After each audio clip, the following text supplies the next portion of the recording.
Welcome to Design Lab. As you know, this is your workshop series to provide Gladstone community with a wide range of design and science ongoing training and support for a wide range of science, illustration, and design project needs. We are your hosts. My name is Giovanni Mackey, creative director here at the communications team. My name is Tammy Tolpa, and I'm the science illustrator on the communications team. Tammy, what do we got going on here today? Yeah, gradients. Gradients and color, right? Gradients and color, yeah. So you and I were talking about this a lot, and I think one of the questions that we had previously gotten that we felt was sort of related to this was how do you achieve, a more painterly quality, or how do you paint? I think is actually a specific question that we got in Illustrator, and I don't know. How would you answer? How would you answer that, Tammy?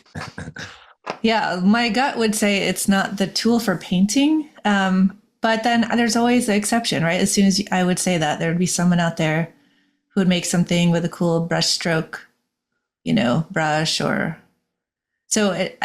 So I think that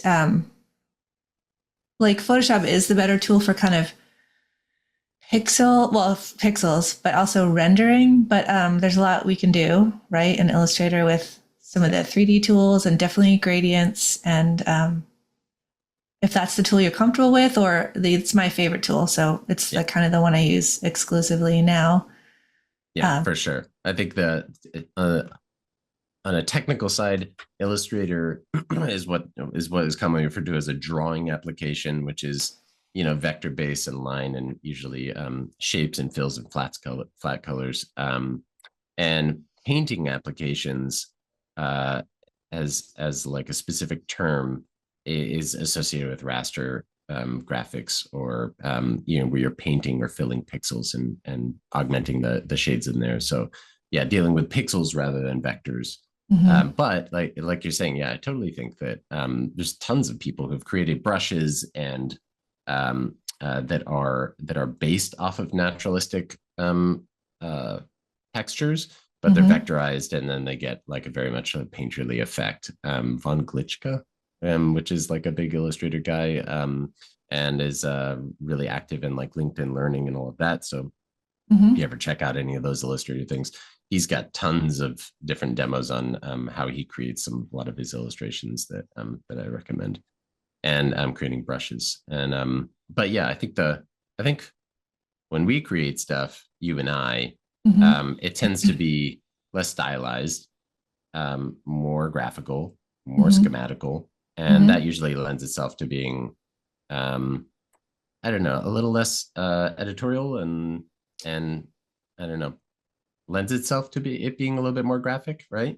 Yeah. But getting that polish, getting that like final touch as an illustrator, I think is where gradients really come in Illustrator, and that's where you kind of like it takes it from something feeling very flat to feeling dimensional and sometimes just adds a quality to it, right? Yeah, it's the quickest route, I think, to a little dimension and like you said, polish and just making it look a little next level, right? Like just a little better, maybe, or a little more professional. Yeah. Yes, extra. A little zhuzh. Yeah. I need to pull this thing up. I had pulled up, at least I thought I had, but it's not. I'm double clicking on it. It's not opening. Classic. Oh, here we go. Now we're rolling. I'm going to share screen and share a couple of examples of what we're talking about. And this was a cover design that was not selected. Not that I'm mad about it or anything, but I thought it was a good example of like just basically an illustration is created almost entirely with gradients. I mean, there's very few solid fill elements in this, but it is otherwise just it's a cacophony of gradient elements in it. And I could kind of zoom in here, but basically it's I'll skip over what the storyline is on this, that editorial storyline is, but basically you can see it's like an ocean of microorganisms and bacteria and whatnot, and up above we have Yeah, basically the only two elements, which is the sky or the, the skyline, the hillside there, and then the fisherman there with his plethora of poles. But otherwise, if I start to sort of pick this apart, you can tell how like there's an overlay of a gradient over the entire background to sort of unify that. I'll make that sort of hide for a second. There is a just scroll this down so we can look at all the layers. There's the background of this is kind of interesting. Let's just make all the noise sort of go away. Also the background where you can see the water, and I've created sort of like a what were we calling this before? The rays of light that are kind of coming through and filtering into the water.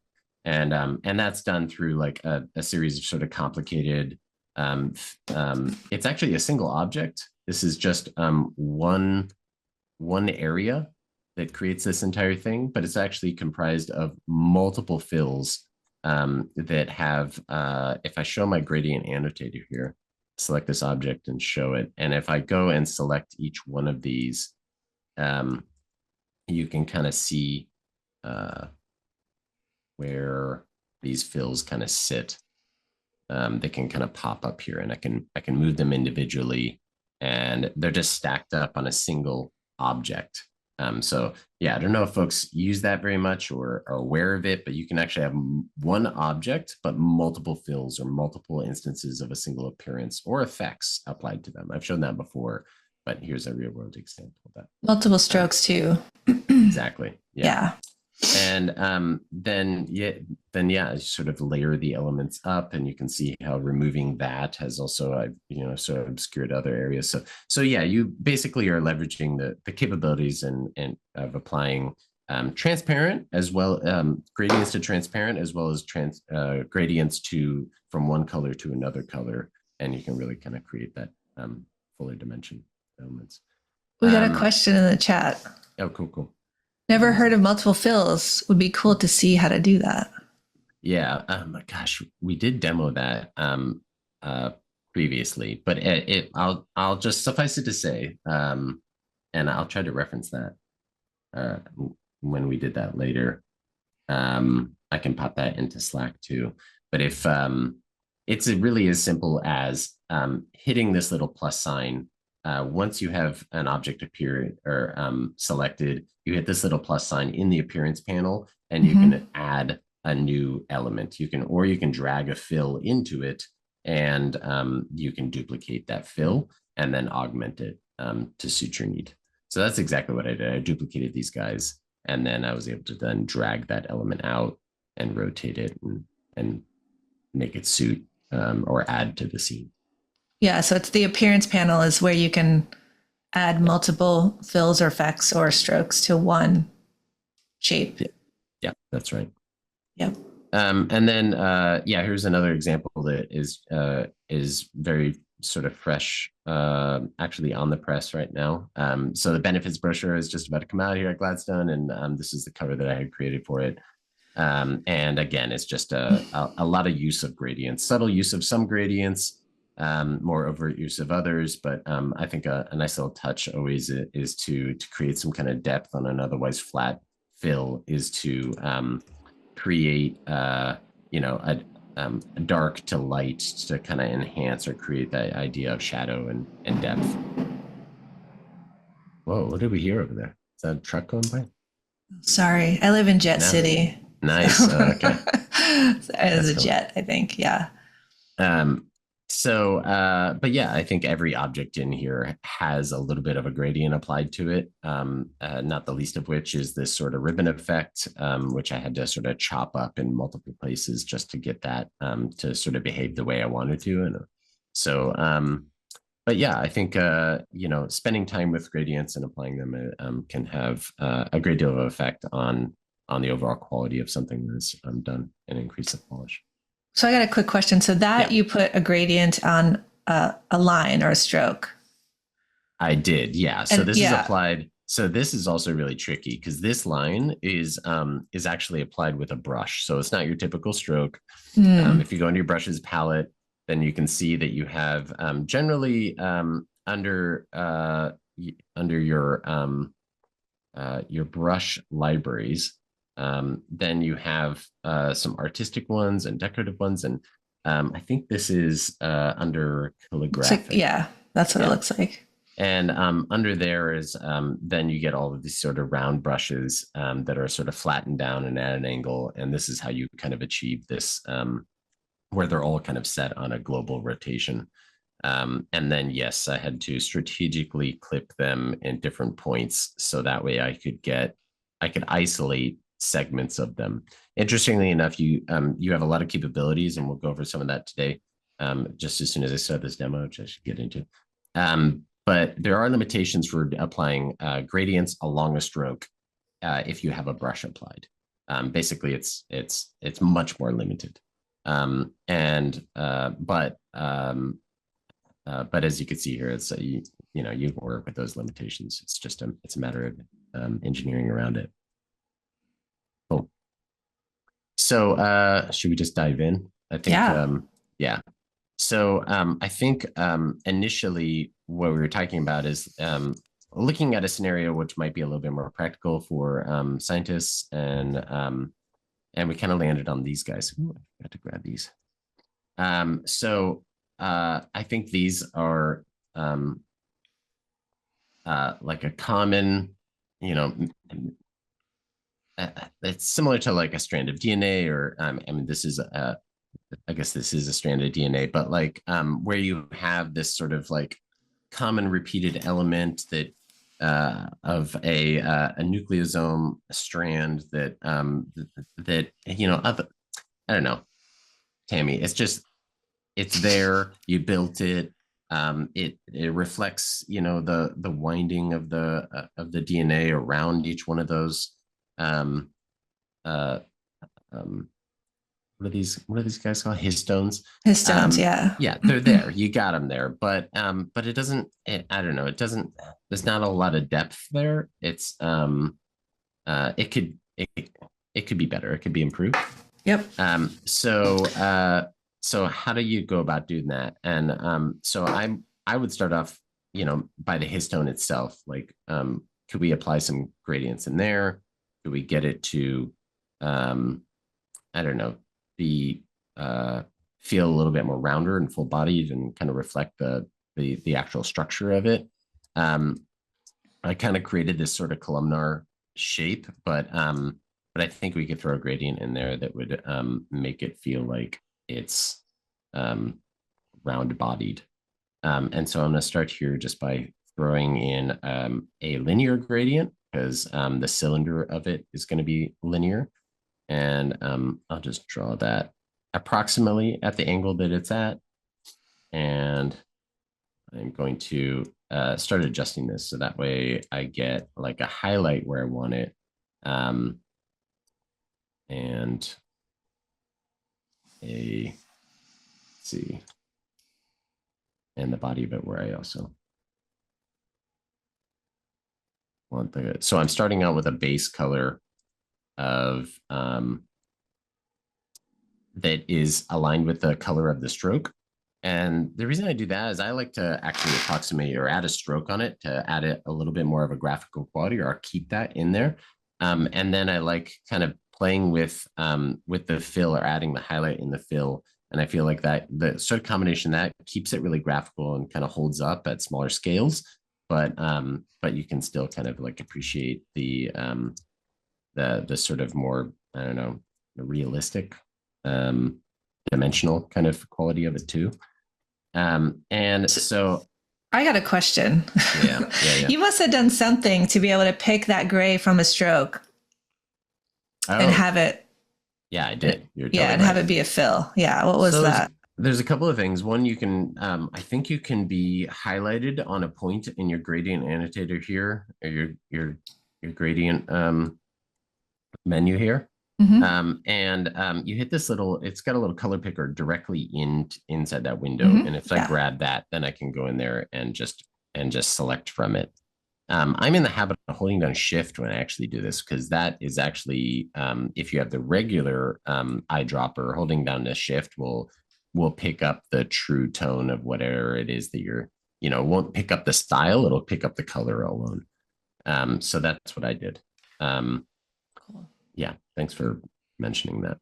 It just And happened then so fast, and I wasn't sure if I know, people would have realized. right? Okay. So yeah, let me adjust these gradients a little bit, because I want to lighten this up, and I want to adjust this highlight, and I can see that the highlight isn't showing up the spot where I want to. It's kind of reversed, and I could flip this, but I'm not. I'm going to work with it. And I'm going to just say, okay, I can see that the highlight up here isn't where I intuitively thought it was going to be. It's actually on the opposite side. And I'll adjust this down, and that's kind of working out for me. I think that I think we could also, probably stack that with another fill and try to get another gradient in there. So let's go ahead and do that. And I'll use the same colors. Because I'm using the same colors, I'm just going to do that thing that I talked about, which is stack another gradient on there. I'm using the same colors, but this time I'm going to do a radial gradient. And I'm going to hit G so that way I can see my gradient annotator. And if you can't see it still, make sure that under view you see hide gradient, or gradient show gradient annotator is not what's appearing, and hide instead, so that way you can see it. And I'm going to grab it here. I'm going to adjust it. And this is a scenario too where I was going from light to dark, and I was using one full pigment or color to 100% opacity to another color. But here I don't want to do that, because I actually want them to interact. So I'm going to actually go from this solid color to, and I'm going to remove that other instance, to a 0% of opacity. And I'll start off with white and see how I like that. But you can now see, can you see? Let me make these kind of hide. I hit Command 3 on there after I selected them just to hide those guys. So let me get back in here. I'll select on my fill that I'm trying to manipulate here. Sorry, I want to make sure that fill. Oh, I see. It's above this. It's on top of the other fill. That's what I wanted to make sure. And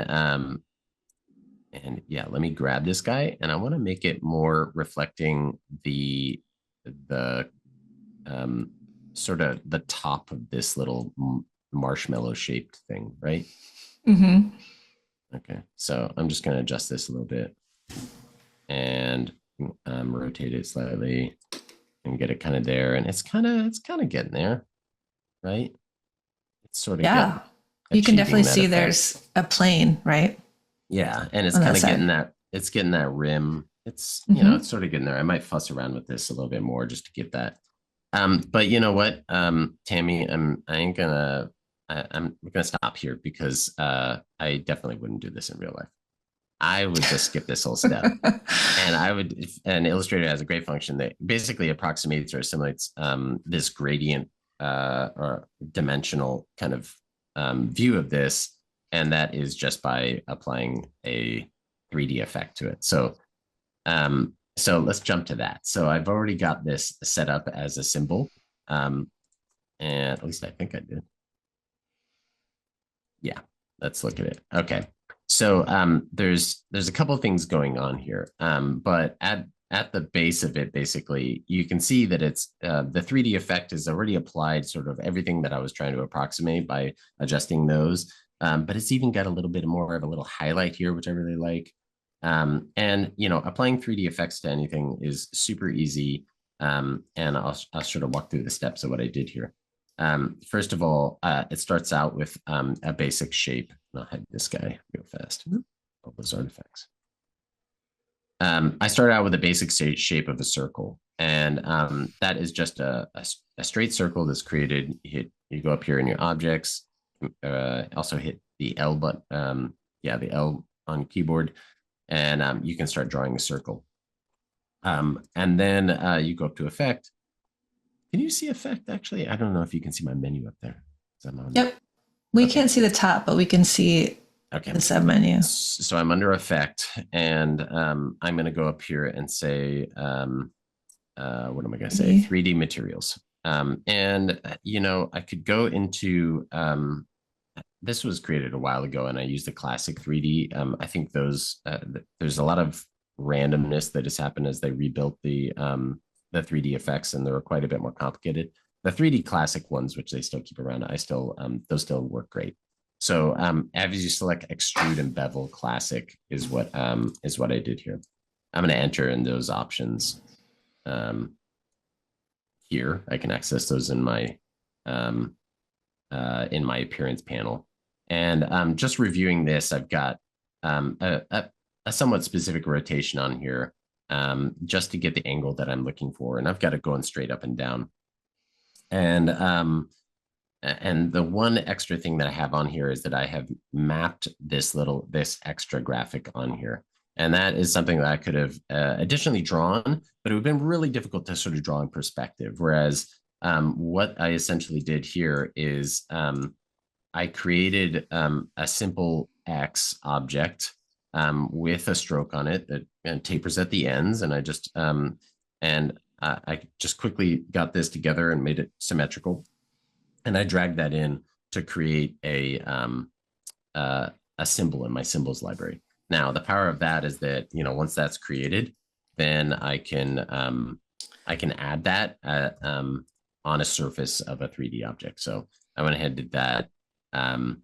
And as you can see here under this map art, and I made sure I was on the right, I selected the right symbol and I selected the right surface, and I can apply that. And you can even scale it there too. I can adjust that for scale and make sure that that's sort of sitting exactly where I want it.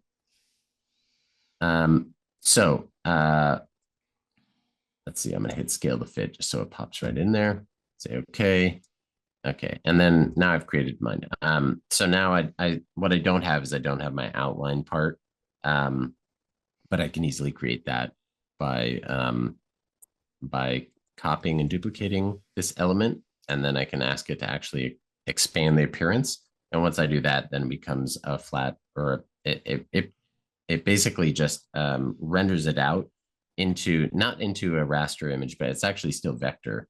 And it has all of the gradients applied to it for me. A ton of different little shapes. Exactly. A gagillion, basically. You can see them all here. So, but I can use that vector to then simplify and turn into a single object. And I can go up to my object and path, simplify. Always a good thing when you get a ton of these little points around here.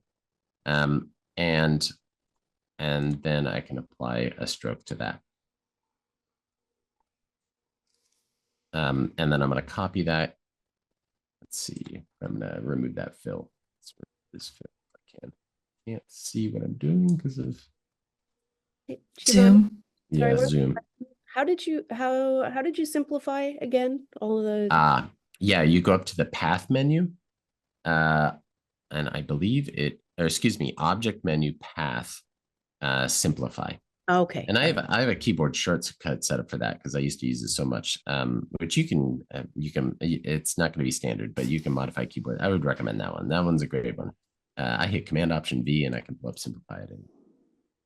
So there you have it. I've sort of created this graphical element. I've got my gradient already applied, programmatically via that via the 3D. And yeah, let's return back. So here's the one I had created there. Let's pop in my new symbol that I just created. And this is kind of critical, actually. It is created as a symbol, and I did save that as a symbol. So that way I can do a rotation. If I was in the symbol itself, and if I was messing with this, if I tried to rotate this object just by hitting rotate as an object, the circle is still just a circle. And if I try to rotate that circle, it doesn't really register rotation because it has that 3D effect to it. You kind of have to contain that.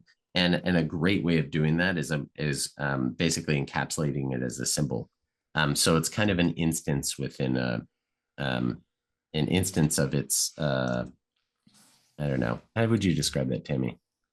Yeah, it's an instance, right? Like the cool thing about symbols is that you can reuse them and they don't add any more to your file, right? And then if you go edit your symbol later, it'll apply globally.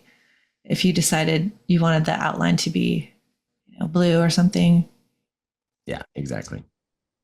Yeah, for some reason this is offset too. So I think there's Something in your oh, symbol. I know. There's that. I hid that thing. Let's see if I can get it. There it is. Go away. All right, back to you. All right. So how are we doing on time, Tammy? We're Way at behind. 227. Okay. Keep going. So okay. So yeah, let's apply this guy here. And that's sort of cheating, like kind of a gradient, right? I mean, sort of. We're not kind of, I wouldn't, it's not a hard cheat, but You're working smarter, not harder. there you go. I like It the is, way. it will be bitmapped though, right? Unless and until you kind of do that expand. It's not bitmap though, because those elements are still vectors. So I still, oh, you're saying this instance or the, which one? Oh yeah. Yeah. Yeah. So, but yeah, I mean, it's still technically vector. So now I think I can apply a little bit of zhuzh to this, to the DNA strand that's wrapping around. And the way that I would do that is basically the ones that are going behind, I want them to be a bit darker. But the ones in front, I want them to have a little bit of highlight on them. I'm gonna move you guys again. Jeez, this thing is so not. And so you're going to be doing gradient on a path or a stroke.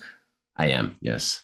Yep. As soon as I can find all my, I can't figure out where to put you guys. Okay. So yeah, so if I look at my stroke, I'm just gonna make that darker, kind of like a charcoal color. If I'm gonna be real specific about it, then I could say, I'll put it around 33% of blend. And then the front one, I want to be lighter in general, but I'm going to actually apply, this is where the gradient is going to come in. So the back one's going behind it. The front one is going to continue off of the front of it. And I again, or as I sort of showed in that other example, I've strategically spliced it or made sure that there's a break here right at the point where I know that transition is going to start happening. So I might have drawn this as a continuous curve, but then I've come back in and I've sort of spliced it right on these sort of 45s or right at this apex. So I'm going to go in here and I'm going to apply the same. I mean, these are going to be a slightly different. I want this one to pick up a gradient. Here we are with my gradients where this color is going to pick up right where this one left off. And this one will go to a lighter shade, which it already is. And here's the all important part that I want to say, apply the gradient along the stroke. But I can see here that it's going the wrong direction. So I'm going to flip that guy here with this. Nice. And there we go. And now I just am going to actually crank back this point. So that way the transition is happening quicker. So it's reflected here that I want that to happen right like that. And so I'm going to do the same thing. I'm going to apply the same thing, but I have to make a slight adjustment because it's not going from dark to light only. It's going from dark to light back to dark on this second one. So I'm going to keep the highlight still kind of where I want it. And in fact, I might duplicate this just so that way I can get that effect. So it should be, the annotator doesn't continue with this along a stroke thing. So I have to sort of guesstimate. So I have an anchor point here, an anchor point here. And I'm visualizing that they're going to be, hitting around these points in the segment. These terminal ends being the darkest, and that's what's here. So that's what I'm kind of inferring there. And then I can kind of finish off assuming that I can see this guy starting to lose visibility here. I'll hide this just so I can see it. This one should be a solid color. What do I have going on? Yeah. Something's confusing. where What are you trying to find? I'm trying to find out. Oh, I've got 2 strokes. Oh, And I didn't even know it. Okay. So I'm gonna, there you go. I confused myself. This is what you get for grabbing old things. All right. So simplified that back down. Okay. All right, back in business. So then, so I want the same thing, but in reverse for this guy. So I'm gonna go in here and color pick this, and then I'm gonna flip that over so that way it's continuity there. And this is hiding behind, but it is really bugging me that it's actually, it's sort of overlapping too much with the edge of that. So I'm gonna fix that too. I'm gonna make sure to expose both my objects here because I'm sure the same problem is happening there. I'm gonna make that go away. And I'm just going to make this adjustment. Grab these objects down and pull them down just so that we're sticking, flowing around that. Nobody can normally see that, but I know it's there. So I'm going to fix it. Same thing here. Okay, so now you can see that's a marked difference, right? It's definitely improved the overall look of that. And I think the part that we always struggle with, right, Tammy, and we've talked about this before, is like sort of getting really self-indulgent over the details of some of this sort of stuff. Don't. I mean, this is not stuff to really toil over if you don't really see these details. Like, really kind of check yourself and think about at what scale this stuff is getting reproduced. And you know, don't sweat those small stuff. If I back way out here and I'm looking at it at this scale, then it still is holding up pretty good. Yeah, but if I'm getting much, right? Sorry. You appreciate it? Yeah, for sure. Yeah. But as you know, you go much further back, and you're going to start appreciating that less and less. You get diminishing returns for sure, right? Yeah. I was going to apply just a basic fill to this guy again, so that we kind of do a comparison. And I wonder, did I delete those guys? There they go. So you can kind of do a quick comparison where we're at. Before and after. Yeah, exactly. Cool. Tammy, I had another thing, but I kind of want to pass it on to you and talk about color, because I think what I could do at this point is show, like, okay, so I got my gradients and all that.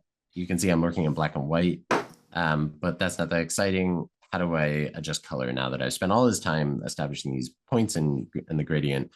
How do I get it to be colorized and manage all of that? And the answer that I always go to is the recolor artwork panel. So whenever you have something, you know, an object selected, you'll see this little color wheel. It's black and white right now, but it's, you know, sort of an icon of a color wheel pop up. And you smash that little button and up comes the recolor artwork. This has, I've shown this many times, and I think if anybody's been paying attention, you know, this is one of my favorite things. But this is, it's relatively simple in that there's not a lot going on in here. So I can see that there's only like 5 colors. And I can kind of go through here and select them and see what I'm looking at. And that's super helpful for like establishing individualizing or adjusting colors individually on this. But let's see. But what I might do is I might just select this as 2 elements and see what I kind of get here. This place still makes me a little nervous. Which does? The recolor artwork. Oh, it does it? Yeah, it does. No, that's my best friend. I don't use it a whole lot, so that's why I'll show kind of that other approach. But yeah, I'm always happy to see you do it again.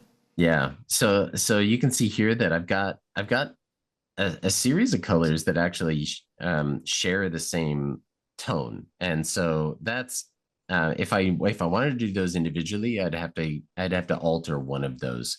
But right now the stroke around this, all these graphic elements are actually kind of meeting up, and I kind of like that. And then I can augment this fill separately. And that fill is obviously what's comprised of these other 3 tones that are in here. So between these 2 top ones, I'm getting all the outlines or the strokes. And then the fill or the body of it, I'm getting in this other one. I kind of like that.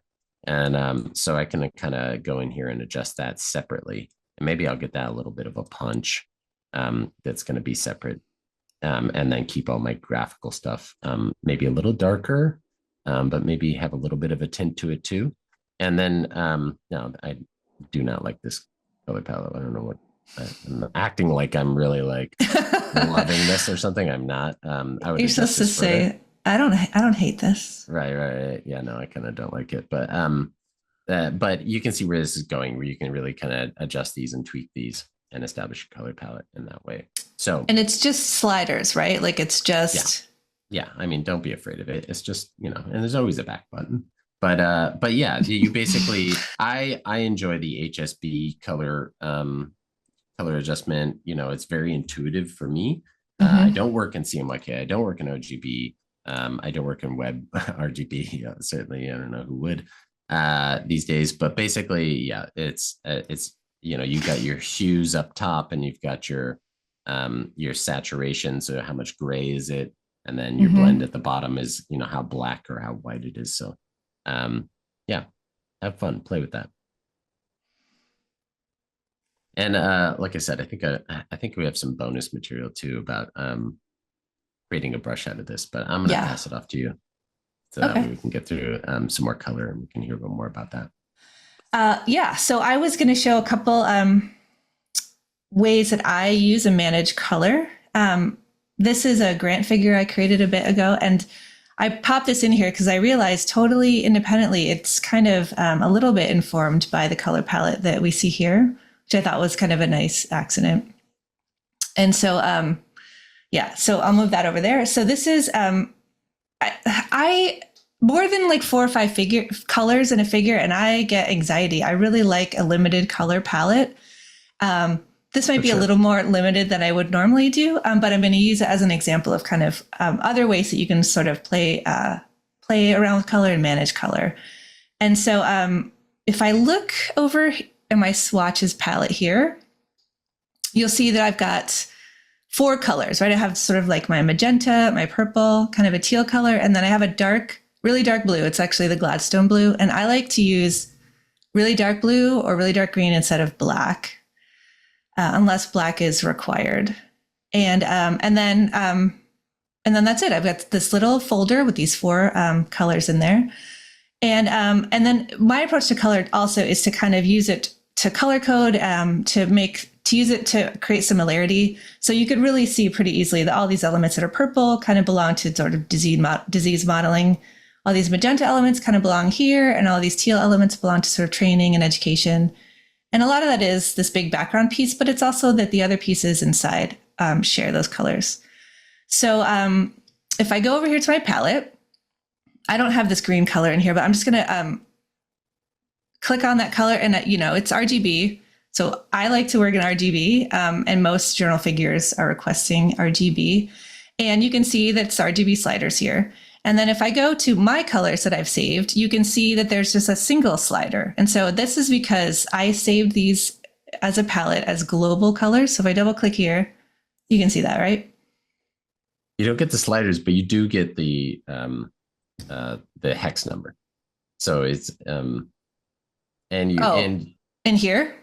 Yeah, there. And also in the other one, and the your Windows color palette too. So I checked this global. I figured out if I uncheck this, it's going to mess up my demo. So I'm not going to uncheck that. But the reason that it's like a slider of tints is because I made it global. But you do have this hex color here as well. So all of these, and you can also see in the palette that there's the corner is colored in white. That tells me it's a global color. So I saved my 3-4 colors as global colors. What I like about that is that this background element, if I select that, I can change it to be lighter or darker. And this isn't opacity. So this is, it's tints along the spectrum of that color. So 100%, would be all the way here and then somewhere in between. So what I like about that is because I like this limited color palette, then I have a whole range of tints within that I can use for different elements, and they'll still read as being part of the same like magenta crew or the purple crew. And I know also, oh yeah, go ahead. And Tammy, tints are not the same as opacity, right? It's not like if it's a tint, it's lighter, but it's not like you can see more through it. It kind of has the same appearance, but it's still it's it's not the same. Film. Yeah. Right. And those are good things, I guess, to know the difference of, right? Because they behave differently. Yes. So what was I saying? Oh no, sorry. It's okay. I know what I was saying. So once I learned a lot more about accessibility, if you choose this approach that I like to do, where you use different tints of the same color, maybe for different bars of a histogram or something, a good rule of thumb is that you want 20% difference, a step difference between your tints. So, 0, 24 to 68, 100, something like that. Anything under 20%, I don't think we can visually perceive that there's a difference. So that's just something to keep in mind. Another thing that I like about global colors, in addition to this slider where I can sort of get a whole range of tints, is that I can change them in one place and then it will change everywhere in my figure. And so this is like how I approach my fear about the Recolor artwork palette, is doing it this way. And so if you're a little intimidated by some of these other sort of ways to manage color, this might appeal to you. You might see some value in this for yourself. So again, global color is what is allowing me to do this. And so what I would do is, I don't have anything selected. I could just go in here, double click on this color, and I could just change this to orange. And then you can see, because I have preview selected, it's changing every single thing in my layout that uses that color. And then you'll see that it changes the swatch too. So technically this is sort of like a destructive edit in the sense that I've changed the color in my palette. But it's an easy way to sort of play around with things. You could stay in this, this pop-up and decide, oh, that's a terrible idea. That looks like Easter or something. And you could decide not to do it. But it's a nice way to kind of preview what it would look like if you changed those colors. And again, it is changing my swatches here. But let's just say, that was a really quick way to sort of change my colors. I feel like I have, because I set it up with global colors and then I use those colors strategically in each section, I can confidently go around here and play around and change colors on the fly. And then once I do this, I might decide that, this needs to get a little bit lighter, something like that. But that's a benefit I see in using creating palettes of colors that are global. For sure. Yeah, and I think it really shows how I think we've talked about this before, simplifying the design, simplifying elements, really reducing is a lot of what design is about, removing the superfluous and like focusing on what's important and then creating that appropriate hierarchy. And I love that this really shows that like you really don't need to introduce all these different colors. It really, and that's how you and I both work primarily in like a working color palette, or like a very like sort of black and white, subdued color palette as we're working through illustrations. You and I have discussed that privately, like how and this is really kind of showing how that really translates directly over. And you really don't need a ton of color, a ton of distraction. You can also just like transition that directly into these tints, and it really works beautifully. Yeah. Yep. Like I said, I will typically do a max 3 colors plus a gray. That's kind of has been my go-to way of working with color. I know I've showed this before. Oh, go ahead. I was gonna say, even if you look at that illustration of the cover illustration there on the left, that really is probably, I think, you have some tints of that magenta. You have the lighter, what we call acid blue or Gladstone, and then the Gladstone blue in the background, and then some of the family of grays that we also have in our color palette. And that's it. And the rest of them are all sort of tints or shades or opacities of that, and they're all that. It is a really a tight color palette in that way, and can be managed in a similar manner that you just did. Yeah, and that's I would recommend. Less is more when it comes to color. Yep. And so I was just going to quickly. I know I showed this before, but I always check kind of for color blindness. So actually, those three look great. I can tell that they're, three very different colors. Well, they don't look great, but they work. Okay, great. You're right. Maybe I wouldn't choose these colors, but in turn, I can tell the difference among the three of them, right? Assuming that we're seeing what they see, but yeah.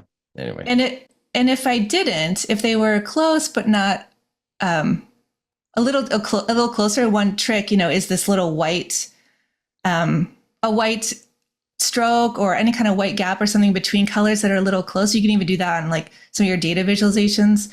That white line introduces sort of a level of contrast if you didn't have it previously that can be really helpful too. So that's just a trick. So I'm going to go back to RGB, and then I always get a little nervous because I see I've got those ugly colors here. There's just one more step to turn those off. So now I'm going to undo and go back to our original three colors. And then what if I wanted to, instead of just going in here willy-nilly and kind of eyeballing it, what if I wanted to use something for inspiration? And so I'm going to go ahead and place an image I grabbed off the web. And so this is a Hokusai painting. And I picked it because there was just an exhibit at the Seattle Art Museum and I missed it. And I'm super sad. Yeah, you got to go see art. So I'm going to go get rid of that. Oh, yeah. Well, yeah, there's a great Calder exhibit that we just saw, but this one we missed. So I'm going to see what would this look like if I sort of borrowed from Hokusai. And so I just dragged this from my desktop, and the step one is you want this image to be embedded in Illustrator if you want to use it to create a palette. So I'm going to go down to links, and I'm going to just select this and embed image. And linked versus embedded is an important thing to understand. And we've talked about it a little bit in certain contexts, but now that it's embedded, it will travel with this Illustrator file, but it will make the Illustrator file huge. If it was a linked file, if you were linking microscopy or something, that it has to travel with your Illustrator file. And it won't make the file size bigger. So that's the big difference between those two. So now with it still selected, I'm going to go to Object, Create Object Mosaic. And so this is going to make like 8-bit art out of your image, which is cool, but we're kind of hacking that to create a color palette. And so I'm just going to keep this set to 20 tiles. The more tiles you get, the more colors you'll get. And then we're only going to pick 3 because more than 3 is going to give me anxiety. So I'm going to click OK. And so now here's our sort of 8-bit version of that painting. And then I'm going to take... It's like averaging, right? It's like, pixelating that. So we're averaging those colors in those areas. There's this one green one here. So I'm going to pick 3, I don't know, 3 that I want to look at them on white though. 3 that I kind of like. Maybe, I don't know, maybe those 3. Maybe I need a darker blue. I kind of like these sort of, not chartreuse, a little bit chartreuse. All right, so that's not too close to red and green. That would be okay, but obviously you'd want to avoid red and green. All right, let's go with the gold and the red and the blue. All right, and so I'm gonna get rid of my mosaic. Whoops. I'm gonna cut those. And then I'm gonna keep Hokusai because I wanna see how my figure looks once I kind of remap it. So let's see, we have our color group over here. So I was trying to figure out earlier a way to like do a couple things at the same time with this step. So we'll see how successful I am. I want these to be global colors again, because I want them to take the attributes, the global, the fact that this is only 50%, that this is 30%, this is 17. I want to see if I can keep that. So the first thing I'm going to do is I'm going to duplicate this color group, and then I'm going to, just so that I can save those colors if I ever want them, but I'm going to edit this first one here. And then I'm going to go here, select this, and go down to grab the hex color here. I'm going to copy it. And then I'm going to go in here, and I need to change, well, let's see what happens. I'm going to paste the hex here. Oops, hang on. I'm going to copy that. I'm going to go in here. Yep. I'm going to paste it. And then I've already seen one change happen, right? So I'm going to just repeat. I'm going to copy this hex. I'm going to override this one. I get it right? Yeah. Yeah. And then I'm going to copy this gold. Oh, I forgot. I already forgot what I was going to do. All right. So I was going to check this every time and add this to my Creative Cloud library. All right. So do I have time to undo?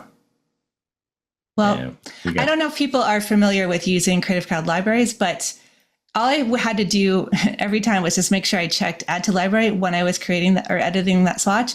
And then I would have those saved here. And then that's a really easy way to share them or save them or use them again. So I can, I could have those here. I can add them individually. Add to your library. Boom. The thing I don't like about this method is it makes a duplicate when I do it from the swatches panel. But if I do it when I was editing that swatch, it would make a duplicate. Oh, that's interesting. Yeah, I figured that out the hard way. Yeah. So here's my sort of remapped figure that uses Hokusai. And I think I don't hate it. I kind of like it. And so I could still go in and kind of, I got to get rid of these duplicates though. That's the thing that is, because now I'm not sure which one of these is the native one, but I could go in. Totally. Let's see if it's this one. It is. Mm-hmm. So I'm going to get rid of that one. But I could go in. Oops. I could go in here. If you delete one, if you delete a swatch that's being used as a global color, does it ask it's being used, and do you want to replace it? Yeah, I think it will. I haven't done that yet today, but yes. And so there should be a safety net there a little bit. I could go in, so I could edit my swatches, right? Like, maybe I just want this red to be a little more orange. I could go in here and just nudge this, ever so slightly if I wanted to. Yeah. And then one thing I thought might be nice. Well, let's check our accessibility. So, all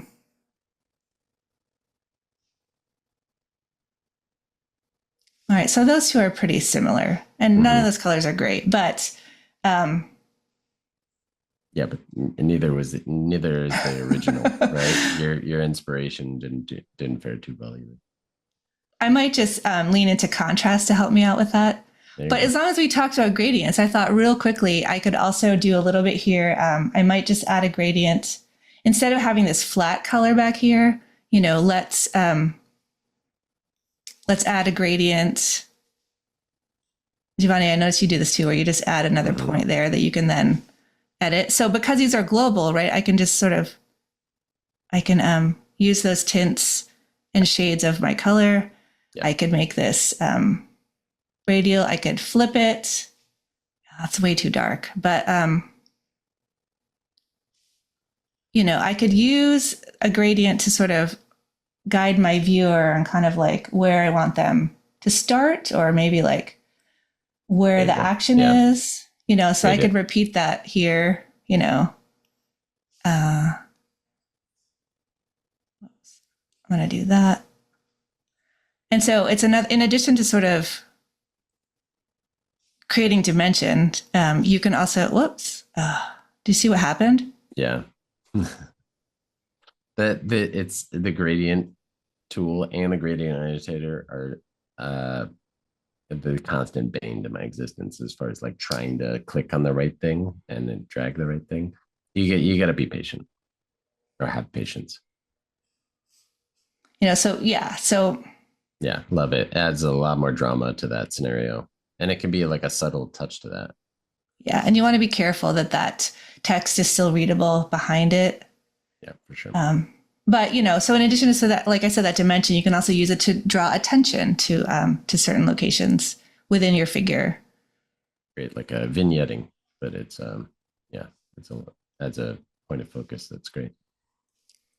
Cool. So yeah, so I don't hate that. I mean, I don't think I would have ever picked those colors, but you know, I really like them in this painting. And I think that, you know, I used to pick colors just whatever I decided was the right combination, but it's kind of fun to sort of find photos online or, you know, famous artwork or whatever and see how you can make it work in your figures as long as it's, you know, accessible.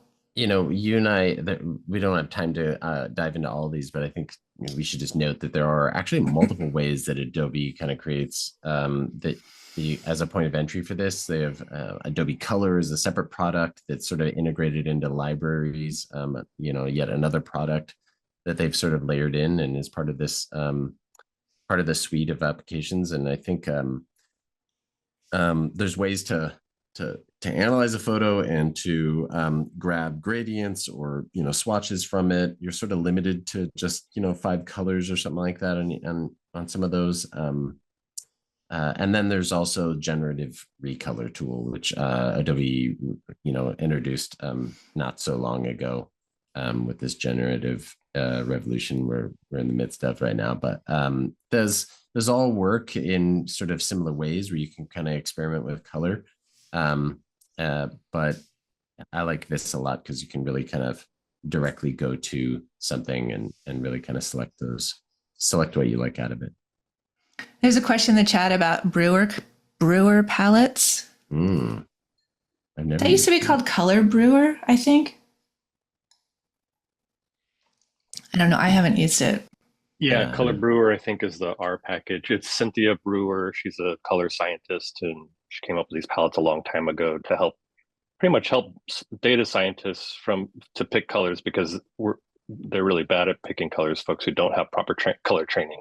Yeah. And they're designed to be optimally contrasting, or, you know, whatever you need. Do you, in general, have an opinion on those sorts of palettes? Like, I mean, you don't need them, but to advise for folks who don't have training to use them?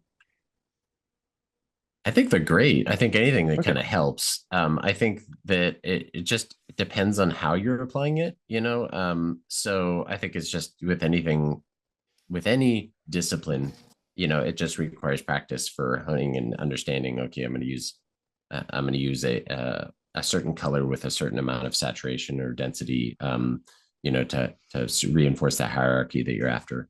But yeah, I think that's with any color palette that you kind of borrow from. It's good to, especially with those ones that are for accessibility, making sure that you're, you know, having appropriate amount of contrast for that wide audience. It sort of starts there, but really as you start applying it and getting, you know, the tints and or the application, the balance of it all right, does just come, I think, with practice. Thanks.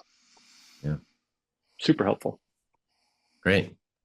Well, you know what? It's 3 o'clock hour. We're all done. We're going to call it a day. And what about our bonus content brush? Yeah, maybe that'll have to creep into its own separate episode. I don't know. We'll discuss that. I don't have time today.